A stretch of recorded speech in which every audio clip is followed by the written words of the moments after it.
సృష్టికర్త అల్లాహ్ తాలా తెలియజేస్తున్నాడు, ఆ నరకంలో ఉన్నటువంటి నరకవాసుల గురించి అన్ని చోట్ల నుంచి మృత్యు వచ్చి కబళించినట్లే ఉంటుంది, కానీ మృత్యు రాదు. ఎటు చూసినా అదే కనబడుతుంటుంది, అవే ఆర్తనాదాలు. ఎందుకని? ఎప్పుడైతే తీర్పు దినం వస్తుందో అప్పుడు ఒక మేకను తీసుకొచ్చి కోసినట్టు చావును కోసివేయడం జరుగుతుంది.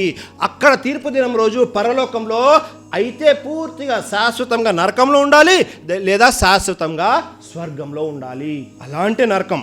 మరియు అందులో వాళ్ళు ఘోషిస్తూ ఉంటారు, ప్రభు అల్లా మమ్మల్ని బయటకు తీ, ఈ నరకం నుండి ఒక్కసారి బయటకు తీస్తే ఇప్పటిదాకా మేము చేసినటువంటి తిరస్కార పనులు ఏవైతే ఉన్నాయో, చెడు పనులు ఏవైతే ఉన్నాయో వాటికి వ్యతిరేకంగా న్యామల్ సాలిహా మంచి పనులు చేస్తాము, ఒక్కసారి పంపించల్లా అంటుంటారు. అల్లాహ్ అక్బర్.